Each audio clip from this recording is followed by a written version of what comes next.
Good afternoon, everybody. It's lovely to be here. So I'm here to talk to you about the superpower of wetlands. So I work for WWT, so we're the UK's leading wetland conservation charity with over 75 years of experience. And our ambitions are about restoring bigger, better and more connected wetlands, but also inspiring more people to value and act on their behalf. So I like to start at the beginning with what is a wetland, because everybody's got a different interpretation. So this is land that's permanently or seasonally inundated with water. And people are quite surprised that this often includes things like lakes, rivers, wet grass and salt marshes, and even coral reefs.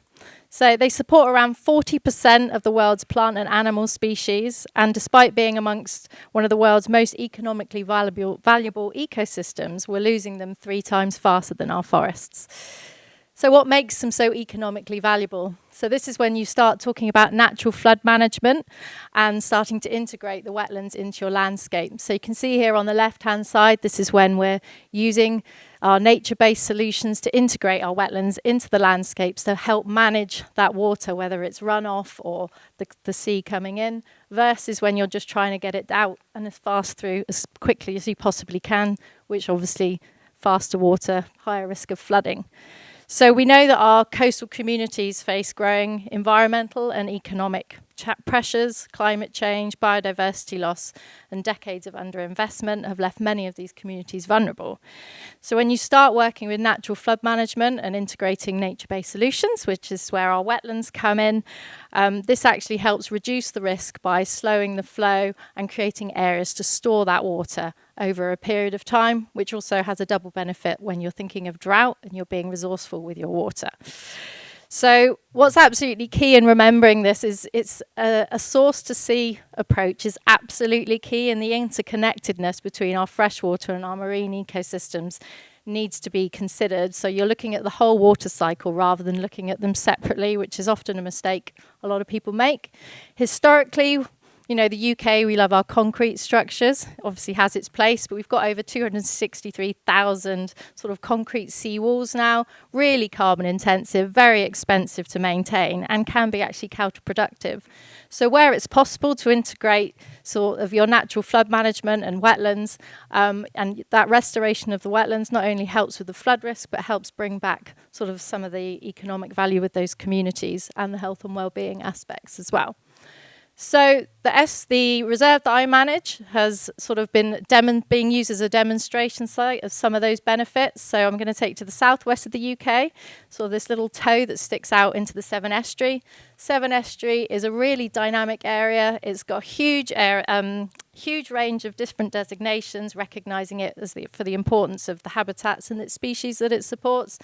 And it's also got a 15-metre tidal range. So it's one of the second largest tidal range in the world. So a really, really dynamic and rather unique estuary.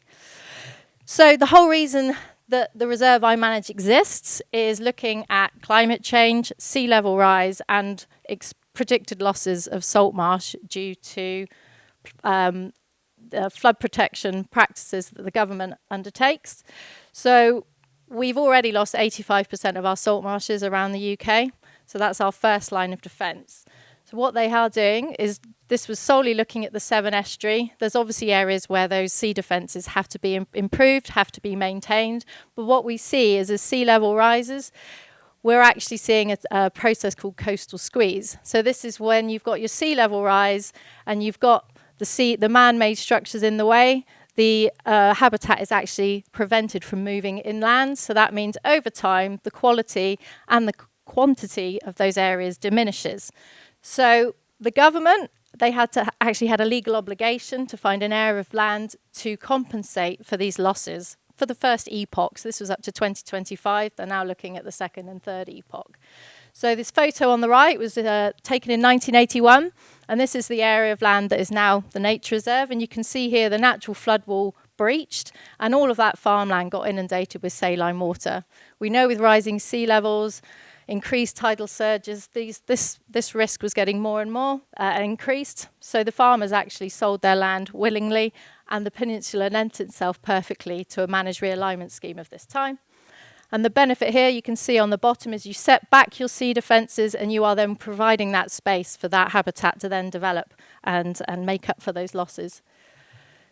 So the scheme was completed in February 2014, and we cut the breach in September 2014. And Steart Marshes is actually quite an exemplar of design. So we've got our main intertidal area, so where the tide's free to come and go. We've got a regulated tidal exchange area where we're able to hold back the seawater, create saline lagoons. And then we've got a freshwater marsh, which the catchment of which is all the hills in the background. So it's an absolutely fantastic design, and it shows the source to sea approach. It was awarded an ICE award, so it was recognised for its excellence in civil engineering. And it's also used as a flagship for the very fast-moving cows. I appreciate they've been sped up. So for climate adaptation, but also community engagement. It was absolutely done fantastically. And these cattle actually belong to one of the farmers that owned some of the land within the original scheme. We're working really closely with him to go from that transition from intensive farming to much less intensive farming. They're grazing our salt marshes, and they're actually marketing now a premium product. So it is not a loss of farmland, which is really, really key. We obviously work with the local communities and things with the design as well. The whole scheme is cut and fill, so all of the material needed for the new flood banks was taken from this creek system. There was half a million cubic metres of soil was shifted, which is enough to fill the Royal Albert Hall 6 times over.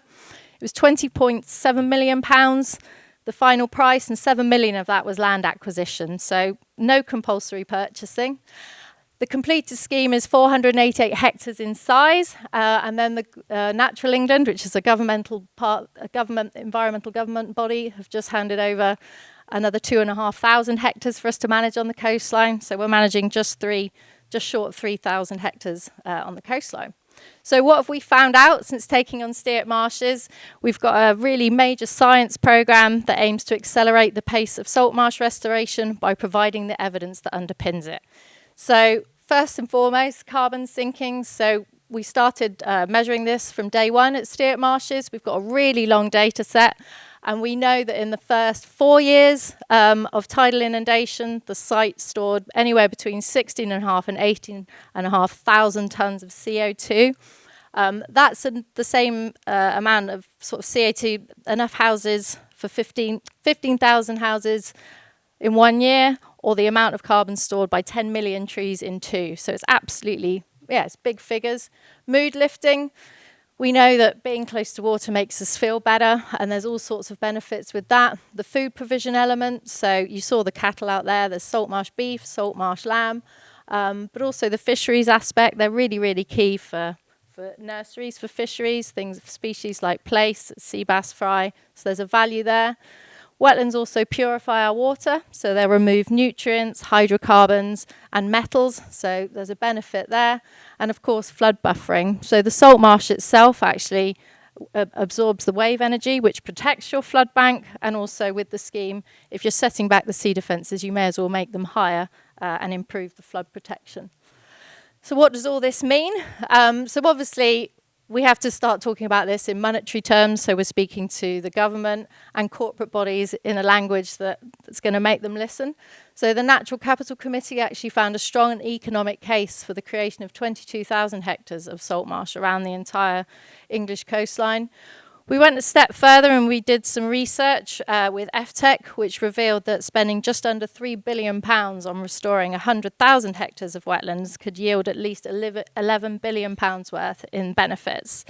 So this restoration, alongside protection and management of the existing 50,000 hectares of salt marsh, could store an additional 350,000 tonnes of carbon dioxide per year. So yeah, it's worth noting.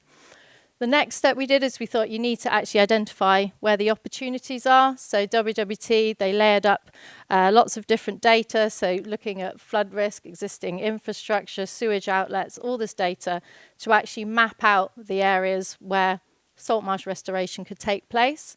We actually found 170,000 hectares of suitable land all around our coastline. But our first goal as an ambition is to restore 22,000 by 2050. That's almost the easiest step. The next step is then finding the money, delivering at pace and getting all the permissions. But we are starting to realise those opportunities. So you can see the area in red here. This is a new managed realignment scheme that's going to be happening right next door to Steart Marshes. So the area in green is where we're managing. This is working with the Port Authority. So they're expanding their footprint, and in that expansion, they're losing some habitat. So they're sort of almost overcompensating actually, which is fantastic. So we're getting 130 hectares of intertidal wetlands created.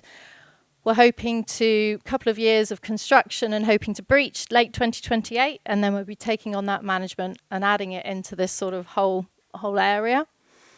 We've also just further up the same estuary, at the Severn estuary, we've got another restoration project where we're restoring 148 hectares of salt marsh. Now this is really interesting because this has come about with work that we've done with Aviva, so an insurance company, and they've actually given us the largest donation ever in the charity's history of £21 million to restore salt marsh and fund a science programme behind it that actually starts filling in those knowledge gaps, and all because of those multiple benefits. So really exciting.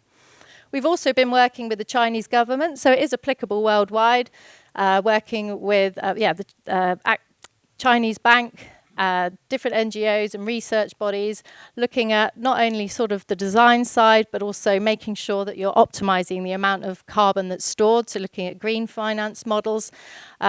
One thing that they're really interested in is predictive modeling, so using satellite imagery, and which is another current gap in knowledge, so they can absolutely maximize the areas where they choose to create salt marsh.